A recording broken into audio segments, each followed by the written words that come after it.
ದೇಶಾದ್ಯಂತ ಕ್ರೀಡಾಪಟುಗಳು ಈ ಕ್ರೀಡಾಕೂಟದಲ್ಲಿ ಭಾಗವಹಿಸ್ತಾ ಇದ್ದಾರೆ. ಸುಮಾರು 5,000 ಕ್ರೀಡಾಪಟುಗಳು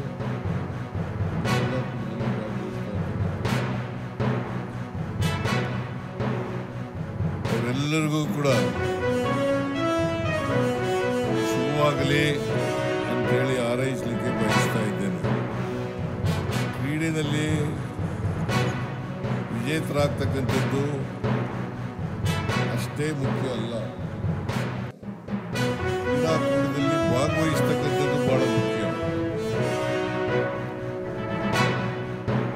ಈ ಸಾರಿ ಸೋತ್ರೆ ಮುಂದಿನ ಸಾರಿ ಗೆಲ್ಲೇಬೇಕು ಅಂತಕ್ಕಂಥ ಛಲದಿಂದ ನೀವು ತರಬೇತಿಯನ್ನು ಮಾಡಿಕೊಂಡ್ರೆ ಬಹುಶಃ ಗೆಲ್ಲಲಿಕ್ಕೆ ಸಾಧ್ಯ ಆಗ್ತದೆ.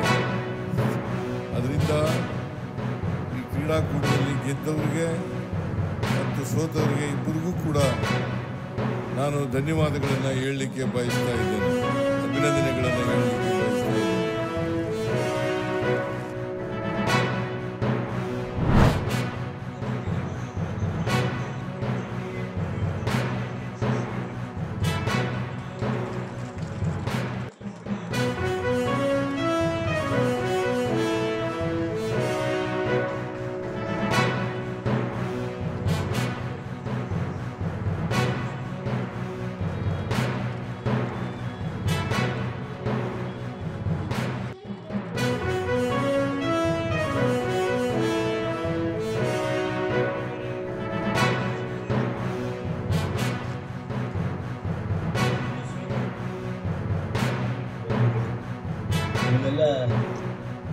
You are more equal. Everyone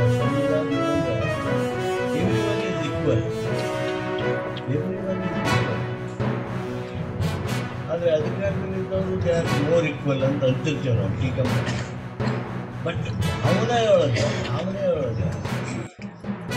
emotional thinking you are more equal because you are aware. You are aware that you will have to sacrifice your life, but still you stand on the border. ನಮಗೆ ಶುಭ ಹಾರೈಸಿದ್ದಾರೆ.